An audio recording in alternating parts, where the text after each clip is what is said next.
Fala galera, o Universo Evangelion está começando e no vídeo de hoje é uma continuação desse que, na minha humilde opinião, é o maior mistério de Evangelion, que é Rei Quantum. Teorias e teorias aos anos se passam, acontecimentos e fatos se passam, se revelam e acontecem quando você assiste Evangelion. E no primeiro episódio e nos últimos momentos e também em Rebuild, eis que tem aparições estranhas de Rei. Estamos aqui tentando encontrar um desvendamento para esse mistério. O que realmente acontece, de fato, o que é a Rei Quantum? Então é muito necessário que você tenha assistido a primeira parte e também necessaríssimo que você tenha assistido, ou que você assista enquanto é tempo, o vídeo do Campo AT. Esses dois vídeos não são apenas um incremento para esse, eles são praticamente necessários para esse vídeo aqui acontecer. No vídeo de hoje de Rei Quantum, a gente vai abordar viagens temporais, paradoxos temporais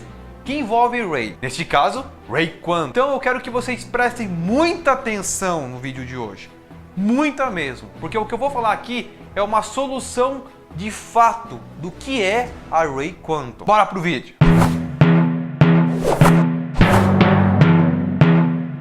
Vamos então começar o nosso vídeo tratar de viagens temporais no multiverso. Mesmo que para vocês isso pareça um absurdo falar sobre viagem do tempo em Evangelion, multiversos, outras terras, universos alternativos, mundos alternativos, realidades temporais alternativas, e Evangelion não aborda isso. Mas é possivelmente cabível que possa existir isso sim. Simplesmente se a gente pensar na teoria da existência dessa possibilidade. Tá apertando? Vai ficar mais apertado ainda. Vamos então começar a nossa análise no espaço, tempo e acontecimentos e eventos de Evangelion. Aqui está Shinji no primeiro dia quando ele chega em Tokai. E preste bastante atenção, essa é a primeira vez que vimos a aparição de Rei Quantum. E agora temos essa aqui e essas aqui. Embora essas aparições sejam similares, elas não batem nos eventos temporais. Sua primeira aparição foi no presente e depois no futuro atual do presente. Para que a nossa explicação continue fazendo mais sentido, vamos agora implementar a teoria dos universos alternativos. E neste caso, o universo alternativo em Eva. Se aplicarmos a essa teoria, temos a Terra 1, a Terra 2 e a Terra 3. Para que as coisas possam fazer mais sentido ainda, eu vou usar o mangá Angelic Days. Esse mangá aqui não faz parte da cronologia principal, mas pode nos ajudar a ilustrar melhor o que eu quero explicar aqui. Na Terra 1 ocorrem os eventos do mangá Angelic Days. Portanto, essa Terra é mais estável. Podemos dizer que ela é a Terra principal. E em teoria, nessa Terra, a Rei não existe. No entanto, o mangá existe a Rei. Estou apenas utilizando o mangá para ilustrar que Evangelion pode ter um mundo normal, sem Nerve, sem Angels, sem nada. Na Terra 2 seria um paralelo entre as Terras 3 e a Terra 1. Aqui existe a Nerve, mas ela não seria responsável pelos Evas. E também não existiria os Angels como ameaça. No entanto, algo aconteceu aqui e Rei passou a existir. Se Yuikari está presente, a existência de Rei pode vir a ser uma realidade. E agora temos a Terra 3. Na Terra 3 ocorrem os eventos que presenciamos em Evangelion. Ou seja, é a Terra que conhecemos. Algo pode ter acontecido entre a Terra 2 e a Terra 3. Rei pode estar se mexendo em uma linha temporal, encontrando motivos para visitá-las. E para que Rei faça isso, ou tente fazer algo, é certo dizermos que ela tem que ter um motivo. E simplesmente se estarmos em linhas temporais onde não existimos, é possível que se crie uma outra linha do tempo. E dessa forma pode também acontecer alterações ou refazer novas linhas e eventos temporais. Ok, então, vamos dar uma pausadinha agora, um pit stop, vamos dar uma explicaçãozinha no que foi dito aqui. Como você pode ter visto, a gente falou exatamente de multiversos, universos alternativos em Eva. Guarde bem essa informação com você, beleza? Agora a gente vai mudar um pouquinho essa linha do tempo. A gente vai meio que descartar o que foi falado aqui agora. Eu tô falando meio que descartar, não descarta ainda não, beleza? Apenas esquece parcialmente o que foi falado. Vamos entrar então em existências. Tudo que vem a existir, que tenha um propósito de existir, só pode existir se algo existiu antes. Puta, velho. Não entendi nada que você disse. Tá, beleza, ok. Vou explicar pra você. Exemplo, Você não pode existir se o seu pai não existe, ou a sua mãe, ou seus avós, pois a sua existência na Terra se faz presente porque você nasceu dos seus pais e os seus pais vieram dos seus avós. Sacou a ideia? No caso da Rey, nós temos um certo problema aqui. Veja bem, a Rey, ela só veio a existir por causa de alguns fatos que a gente pega lá atrás. Primeiro começa pela Cilly. A Cilly descobriu os manuscritos do Mar Morto. Foi uma ponta para fazer algumas experiências. E essas experiências teve os estudos dos anjos. Depois vem a Yui Ikari. Teve um acidente que ocorreu o falecimento de Yui, então veio o Gendo, fez uma nova experiência, uniu as células de Yui e também as de Lilith. E aí nasceu Rey. A existência física de Rey se dá ao fato de que Yui morreu e Lilith foi descoberta. Esta que é a existência principal. Este que nós chamamos de fator que fez a existência dela acontecer. E o Gendo também está no meio, porque o Gendo foi o gatilho da existência de Rey. Pois se Yui tivesse morrido e Lilith ainda estivesse lá, o Gendo não faria o experimento, então não teria a Rey em existência. Os fatores que fazem Rey existir são muitos mesmo. Desde lá do comecinho dos manuscritos do Mar Morto até o experimento do Gendo. Se Rey é uma união de Lilith com as células de Yui, podemos dizer então que ela é as duas pessoas ao mesmo tempo? Não, negativo, velho. Isso praticamente não existe em um evangelho. É um ser totalmente novo, criado a partir desses fatores que eu comentei com vocês agora há pouco. Mas é aí, gente, que mora o grande mistério da coisa. Por mais que Rey seja um mero acaso de alguns fatores de sua existência, não podemos ter 100% de certeza que a Rey é uma pessoa totalmente infutável, porque o seu corpo, o corpo da Rey, é um receptáculo para a alma de Lilith. E não é apenas o único corpo, os 3 que a gente viu na série, mas todos eles são. Isso torna a Rey uma ameaça impotencial. Sacou? É por isso que The End of Evangelion aconteceu. É por isso que o terceiro impacto aconteceu. Rey é uma ameaça, sempre foi uma ameaça em potencial. No caso, vamos então dividir Rey em 2 pontos. O ponto que ela é ameaça e o ponto que ela não é ameaça. A ameaça fica por conta de que ela é o receptáculo de Lilith. E a não ameaça ficaria por conta do seu lado humano. Porém, o lado humano de Rey é um lado muito oco, subexistencial. Ela não se encontra, não se encaixa nos prefeitos da humanidade. Ela se acha estranha, ela se acha diferente das outras pessoas, tornando Rey então confusa, para si mesma estranha. Então, galera, em algum ponto, Rey criou uma necessidade de saber sobre sua existência. Propósito, criar um objetivo, porque sem propósito ou objetivo, você praticamente não existe. E é exatamente isso que ela fala quando ela é questionada pelo Shinji em pilotar um Eva. Pilotar um Evangelion para ela é um elo. Posso fazer uma pergunta? Por que você pilota isso? Porque estou ligada a ele. Ligada? Sim, é um laço. Quer dizer, ao meu pai? A todo mundo.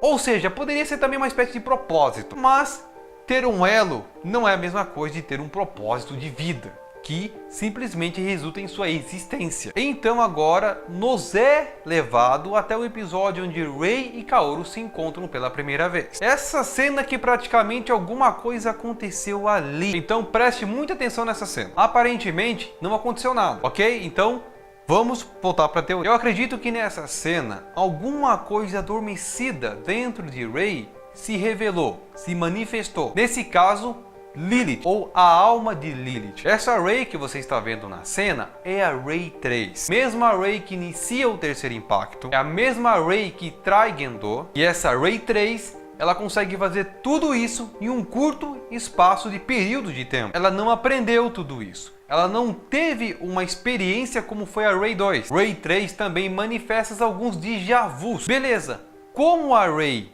nova, que é a Rey 3, consegue ter sentimentos, algo parecido com o que teve a Rey 2. E é nesse momento que acontece toda a coisa. Provavelmente nesse momento onde a alma de Lilith se despertou de uma outra forma, se manifestou de alguma outra forma, as outras Reys começaram a passar conhecimentos do passado para essa nova Rey. De alguma maneira, de alguma espécie, as Reys são capazes de trocar informações uma com as outras. Informações atemporais. São lágrimas. Estou vendo isso pela primeira vez. Mas parece que não é a primeira vez. Por quê? Por que estou chorando? Como isso seria possível? Bom, Rey Lilith foi capaz de produzir milhares de clones dela mesma. E podemos deduzir também que ela passou informações para as outras, sendo uma única pessoa, um único ser. Mas aqui estávamos no início, no estágio inicial da coisa toda. Agora, galera, preste bastante atenção, pois eu vou falar duas coisas muito importantes. Primeiro, o que realmente é de fato a Rey Quantum, seguindo essa teoria. E segundo, loop infinito temporal. Looping já vai ligar com aquilo que a gente falou sobre teoria do tempo. Na minha opinião, baseado nos estudos que eu fiz, e a série também me revelou sobre alguns fatos e algumas evidências, Rey Quantum é na realidade um campo AT. Vamos então à explicação que pode tornar isso um fato, uma realidade. A evidência mais forte que fica está justamente nos últimos episódios do anime. Vamos lá. Quando o Kaoru está descendo com a unidade 02 no Dogma, o computador da NERV acusa um padrão azul no terminal. E se é padrão azul, significa que é um Angel. Então, primeiro, eles sabem que o Kaoru é um Angel. E segundo, com o novo campo AT aparecendo, é um novo padrão azul. E esse outro é a Rey. Rey Quantum apareceu dentro da NERV. O computador acusou o padrão azul. Como eles não sabiam o que era exatamente, eles falaram que era um Angel. Não só por deduzir, mas simplesmente porque padrão azul no computador da NERV é Angel. Outro campo AT. Um campo tão forte quanto o primeiro apareceu em torno do terminal Dogma. Está penetrando outro campo AT. O que é? Um outro Angel? Eu não sei, eu não posso confirmar. Deus acaba de desaparecer. O Angel desapareceu?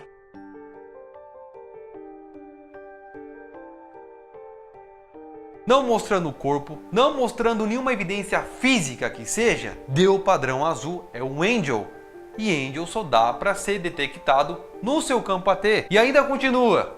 Vamos mais. Rey Quantum aparece sempre com o seu uniforme de escola. Toda vez que a Rey Quantum aparece, é com o uniforme da escola. Pelo fato dela aparecer com o uniforme de escola, podemos deduzir que ela não tem nenhuma ligação com as outras Rey. Ou seja, Rey Quantum é uma Rey totalmente diferente das outras Reys. Sendo assim, gente, a única Rey que realmente usou uniforme escolar é a Rey 2. Então a teoria se faz presente mais na Rey 2, mas desencadeia na Rey 3. Então nessa teoria eu acredito que a Rey 2, por necessidade de existência, criou com seu campo AT a Rey Quantum. Vamos lá então à explicação. Primeiro, a gente viu várias vezes que a Rey sempre fez auto-perguntas para si mesma. Teve momentos de reflexões, teve momentos assim bizarros que envolveu a Rey. E foi nesses momentos que ela pôde ter criado a necessidade de tentar se encontrar uma existência dela de vida. Você é Rei Ayanami também?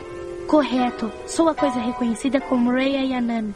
Somos todas conhecidas como Rei Ayanami. Como todas essas podem ser eu? Sabe por que você possui uma alma e um corpo falsos? Eu não sou falsa. Eu sou simplesmente eu. Não.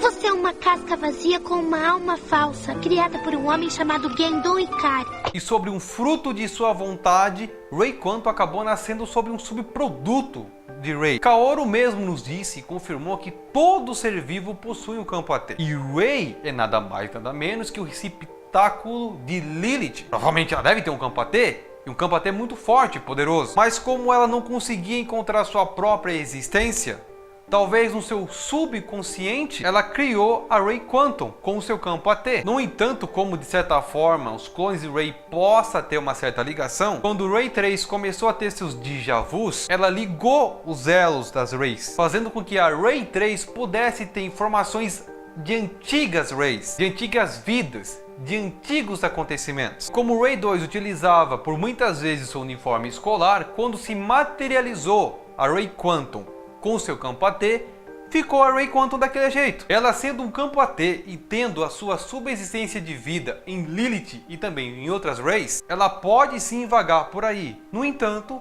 ela ainda não está presente em existência, porque ela é um fruto de uma Rey. Ela é um campo AT de uma existência de uma Rey, uma existência que não existe mais. Então, Dessa forma, ela pode viajar no tempo, estando em qualquer lugar, a qualquer momento que ela quiser, mas ainda está fazendo isso presa, sem um objetivo, sem um propósito, apenas querendo encontrar a sua existência, que praticamente é o que Rey faz. No entanto, ela não consegue encontrar a sua existência, ela não está presente em existência. Se ela então vai para o começo do anime, para o final, para o The End, volta para o começo, para o final, para o The End, pode aparecer onde ela quiser, então simplesmente ela pode viajar com muita facilidade no tempo e dessa maneira causando então o looping. Ela mesma pode causar o looping, porque ela está revendo as mesmas coisas, porém não pode mudar, não pode fazer absolutamente nada. Então, gente, isso pode ocasionar em Rey Quantum um paradoxo temporal existencial. Inclusive, gente, tem uma coisa muito fortemente mesmo citada em Evangelion, que é o looping de repetição. Cenas que são parecidas, ocasionadas da mesma forma. No próximo vídeo, nós iremos explorar um pouco de Rey Quantum, mais ainda, que é sobre Rey Lilith. Ai, gente, nossa, cansei. Gostou do vídeo? Deixa um like, gostou mais ainda, compartilha, gente. Na descrição do vídeo está as minhas redes sociais, curta a página do Dogma no Facebook, eu também sou no Twitter, você vai receber os vídeos por lá também. Abaixo também tem um link do grupo do Universo Evangelion no WhatsApp, Pegar a Firmeza tá por lá, fãs de Ebo se encontra por lá. E eu fico por aqui e fui!